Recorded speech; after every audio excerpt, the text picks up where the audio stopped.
Dulu pas kelas 3 SD, gue pindah dari Jawa ke Sumatera. Dan di situ gue sadar kalau ternyata jalan lintas Sumatera itu bener-bener isinya full perkebunan kelapa sawit. Fast forward ke akhir tahun 2024, Bapak Presiden bilang kayak gini. Ke depan kita juga harus tambah tanam kelapa sawit. Nggak usah takut. Apa itu katanya apa? Membahayakan apa itu deforestation, ya kan? Namanya kelapa sawit, ya pohon, ya kan? Betul nggak? Kelapa sawit itu pohon, ada daunnya kan? Ya dia keluarkan, dia menyerap karbon dioksida. Dari mana kok kita dituduh, ya kan? Yang boten-boten aja itu orang-orang itu. Nggak sampai setahun dari statement itu, banjir Sumatera di November 2025. Seakan-akan alam tuh pengen ngerespon statement dari Pak Presiden itu. Kalau hutan dan perkebunan kelapa sawit itu jelas nggak sama. FYI, ekspansi perkebunan kelapa sawit itu jadi penyebab utama deforestasi di Indonesia. Ini datanya dari Auriga Nusantara dan Walhi tahun 2022 menyebutkan kalau 2,9 juta hektar lahan perkebunan sawit berasal dari konversi hutan alam. Bener-bener deh, kejadian banjir Sumatera ini bikin semua orang melek langsung sama isu deforestasi, terutama pengalihan lahan untuk perkebunan kelapa sawit. Apalagi kan ada wacana tuh pemerintah pengen jadiin Papua sebagai pulau sawit. So, the million dollar question. Kalau sawit seburuk itu, sebenarnya bisa nggak sih kita sepenuhnya boykot kelapa sawit? Jawaban singkatnya, nggak bisa. Kenapa dan gimana solusinya? Tonton video ini sampai habis. Coba deh lo lihat di sekitar lo. Gue yakin minimal adalah satu aja produk yang terbuat dari minyak kelapa sawit. Mulai dari yang paling jelas deh, minyak goreng, margarin, terus selai, sampai skincare kayak lotion, sampo, sabun, make up kayak lipstick, foundation, bahkan sampai ke biodiesel. Minyak kelapa sawit itu bisa dimurniin dan bisa dijadikan banyak banget produk turunan. Nah, inilah hal pertama yang bikin minyak kelapa sawit spesial. Dia versatile. Kalau kita mau boikot minyak kelapa sawit dan nyari alternatifnya, kita mesti pertimbangin beberapa hal ini. Yang pertama, produktivitas. Si minyak kelapa sawit ini bisa 4-10 kali lebih produktif dari teman-teman minyak nabatinya yang lain. Kalian lihat sendiri dari tabel ini dibandingin sama minyak dari biji kedelai, sunflower, minyak kelapa. Sawit itu cuma pakai lahan sekitar 10% dari total lahan minyak nabati dunia. Tapi dia memenuhi 35% dari kebutuhan global. Jadinya kalau kita benar-benar mau boikot minyak kelapa sawit dan ganti ke minyak nabati lainnya nih, bakal butuh lebih banyak lahan lagi. Artinya apa? Resiko deforestasi juga bakal lebih gede lagi. Yang kedua, dari segi harga, karena produktivitasnya tinggi, otomatis harganya juga lebih murah. Bandingin aja tuh kalau lagi ke supermarket, yang paling murah siapa? Ya, biasanya jelas lah minyak kelapa sawit. Yang ketiga, dari segi stabilitas, dia tuh tahan banget di temperatur tinggi dan juga dia nggak rentan oksidasi, makanya dia bisa lama disimpan di rak-rakan atau shelf life-nya panjang. Yang keempat, yang suka masak pasti tahu nih, high smoke point. Dengan smoke point yang tinggi di atas 200 derajat Celcius, makanya kita bisa dengan tenang pakai untuk goreng, terus masak dengan temperatur tinggi tanpa takut berbau gosong atau menimbulkan zat-zat yang karsinogenik. Yang kelima, di temperatur ruang, wujudnya tuh semi-solid. Makanya minyak kelapa sawit tuh bisa ngasih tekstur yang smooth, creamy, buttery, cocok buat kayak bikin selai atau margarin yang di-spread di atas roti. Makanya jadi cocok juga buat bikin lipstick atau foundation. Dan poin plusnya, dia tuh netral, nggak berbau, nggak berasa, makanya jadi campuran yang sempurna banget karena nggak ngaruh ke rasa makanan. Dan yang terakhir, dia tuh supply-nya stabil, karena produksi buahnya all year round. Kesimpulannya, minyak kelapa sawit menang telak. It is vegetable oil final boss. Indonesia dan Malaysia emang powerhouse urusan produksi kelapa sawit. Mereka nyuplai lebih dari 80% kebutuhan kelapa sawit global. Dan Indonesia megang tahta tertinggi produsen sawit dunia. Sawit kita banyak diekspor kemana? Jawabannya India dan Tiongkok. Pendapatan Indonesia dari sektor kelapa sawit ini berapa coba? 2023 itu sekitar 600 T. Dan 2024 dilansir sekitar 1000 T. Gila. Makanya bisa nyerap banyak banget tenaga kerja. Di tahun 2024 ada 16,5 juta orang yang bekerja di sektor ini. FYI, 40-41% total perkebunan kelapa sawit itu dimiliki oleh petani kecil. Tapi kita produksi kelapa sawit ini nggak hanya buat ekspor. Konsumsi dalam negeri kita juga gede banget. Dari seluruh produksi kelapa sawit kita, sekitar 40%-nya itu kita konsumsi dalam negeri. Ini setara dengan 18,5 juta ton per tahunnya. Dan menariknya, penggunaan kelapa sawit di dalam negeri ini paling besar bukan buat kebutuhan pangan, tapi untuk kebutuhan energi.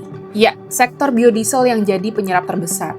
51% dari total konsumsi sawit nasional di 9 bulan pertama tahun 2025. Apalagi pemerintah udah netapin di tahun 2027 targetnya campuran bensin itu minimal 10% bioetanol atau B10. Udah pasti kebutuhan kelapa sawit buat sektor energi ini makin gede lagi. Di posisi kedua ada sektor pangan yang menyerap sekitar 40% dari keseluruhan kebutuhan konsumsi sawit nasional. Rasanya ini udah jelas lah ya, mulai dari minyak goreng sampai industri makanan olahan semua pakai minyak kelapa sawit. Dan yang ketiga, sisanya lari ke industri oleokimia lainnya. Kesimpulannya, negara kita ini udah terlanjur ketergantungan secara struktural sama yang namanya kelapa sawit. Kalau kelapa sawit diboikot, dampaknya sektor ekonomi dan sosial bakal amburadul juga. Sekarang pertanyaannya, bisa nggak sih kita membudidayakan kelapa sawit tapi tetap menjaga keseimbangan alam? Kalian coba bayangin deh, kalau kalian lagi bikin rumah, pasti kalian bikin pondasinya disesuaikan dengan kebutuhan mau berapa lantai sih rumah ini dibangun. Nggak mungkin dong kalau misalnya pondasinya cuma didesain buat 1 lantai, tapi kenyataannya kalian bikin rumahnya 3 lantai. Ya jelas bakal ambruk dong rumahnya. Nah sama juga kalau ngomongin perkebunan kelapa sawit, kita harus mikirin seberapa besar beban ekologi yang mampu ditanggung oleh alam, oleh bumi sebelum dia kolaps. Makanya sekarang lagi gencar yang namanya Sustainable Palm Oil sebagai solusi dari permasalahan ini. Di sini ada satu standar global yang disetujui bersama, namanya RSPO atau Roundtable on Sustainable Palm Oil. 3 prinsip utamanya, yang pertama, menghentikan deforestasi, kedua, memperlakukan masyarakat dan pekerja secara adil, yang ketiga adalah melindungi satwa liar dan juga lingkungan. Perusahaan bisa dapat sertifikasi RSPO kalau memenuhi 3 itu, dan ini sifatnya sukarela ya, atau voluntary. Oke, itu kan konsepnya secara global standard ya. Kalau prakteknya langsung nih gimana biar nggak ngawang-ngawang? Ini yang pertama dan ini harga mati. Stop deforestasi, hutan primer, dan juga lahan gambut. Itu benar-benar off limits. Seperti yang kita udah tahu lah ya, hutan fungsinya buat menjaga keanekaragaman hayati, rumahnya satwa-satwa liar. Yang kedua, hutan dan lahan gambut itu tempat penyimpanan karbon. Tanpa mereka, pemanasan global semakin parah. Dan yang ketiga, udah jelas hutan menjaga siklus air. Buktinya apa? Lihat aja banjir Sumatera. Hutannya gundul, banjir bandang langsung masuk gitu aja. Makanya nggak ada tanaman atau pohon apapun yang sifatnya monokultur, mau itu kelapa sawit, mau itu karet, nggak ada yang bisa ngegantiin fungsi dari hutan primer yang sifatnya heterogen.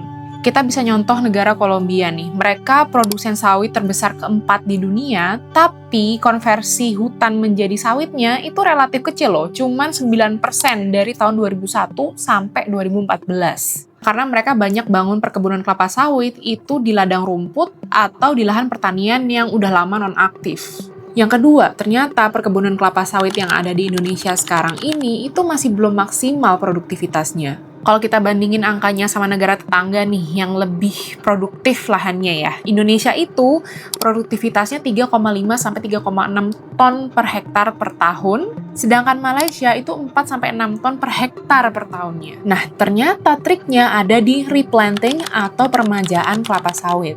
Karena semakin tua kelapa sawit, semakin jelek juga produktivitasnya. Sebenarnya pemerintah udah punya nih program yang namanya PSR atau Permajaan Sawit Rakyat. Dengan target permajaan 180.000 hektar per tahunnya. Tapi ya realitanya di lapangan paling baru sekitar 10-20% lah realisasinya. Karena kalau misalkan kita melakukan peremajaan, ada yang namanya masa tunggu. Dan ini lamanya 3-4 tahun tuh, baru bisa panen lagi. Kebayang dong, sebagai petani kecil pasti bebannya berat banget. Dan dari keseluruhan lahan kelapa sawit, 40-41%-nya kan dimiliki oleh petani kecil. Dan karena petani kecil ini banyak yang nggak punya legalitas, jadi mereka kesulitan juga buat dapat akses kredit atau pendanaan. Dan masuk ke poin yang ketiga, kalian tahu nggak sih kelapa sawit itu ternyata metode penanamannya nggak mesti monokultur. Dengan kondisi dan teknik yang tepat, mereka bisa hidup berdampingan dengan hutan yang heterogen. Jadi udah jelas ya, yang salah itu bukan kelapa sawitnya, tapi gimana cara ngelolanya. Kita jujur-jujuran aja nih, paling cuman segelintir perusahaan doang yang mau secara sukarela menjalankan praktek sustainable palm oil. Makanya ini part yang nggak kalah penting,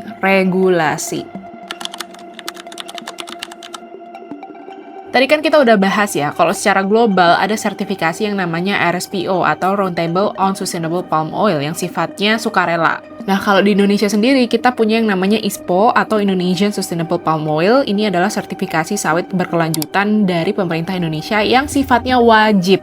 Sebenarnya ISPO ini udah ada dari tahun 2011, tapi waktu itu awalnya sifatnya voluntary atau sukarela. Dan bertahap semakin ke sini, itu perusahaan dulu yang diwajibin, terus voluntary untuk petani kecil. Nah sekarang 2025, semuanya wajib untuk punya sertifikasi ISPO ini. Dan pemerintah bakal bantu petani kecil terkait dengan biaya mendapatkan sertifikasi ini. Progresnya sampai bulan Mei tahun 2025 kemarin itu totalnya udah ada sekitar 39,8% lahan perkebunan sawit yang tersertifikasi ISPO. Dan emang sekitar 90% dari lahan yang punya sertifikasi ISPO ini rata-rata ya miliknya perusahaan besar. Sedangkan petani kecil kesulitan karena yang pertama legalitas mereka sering nggak lengkap. Yang kedua kapasitas administratif mereka kurang. Dan yang ketiga, kurangnya pemahaman dan sumber daya teknis buat mereka bisa dapetin sertifikasinya. Nggak cuman kebun kelapa sawitnya aja nih yang penting buat disertifikasi, tapi kita mesti mikirin traceability-nya juga, yaitu pelacakan dari kebun sampai ke produk jadinya.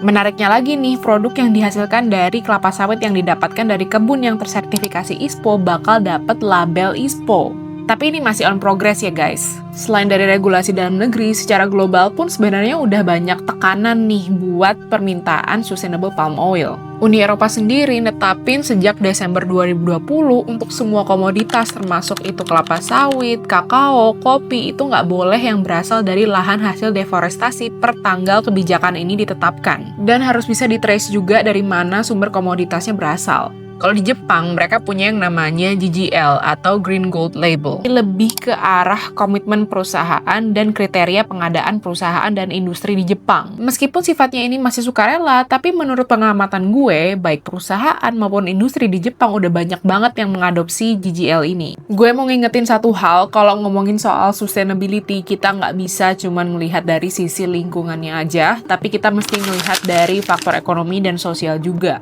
Supaya semuanya bersifat inklusif dan berkelanjutan tentunya.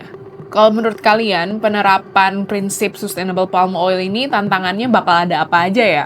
Coba komen dong! Dan kalau kalian suka dengan konten yang kayak gini, klik subscribe buat terus update soal isu terkini tentang sustainability terutama di Indonesia. See you in the next video, bye!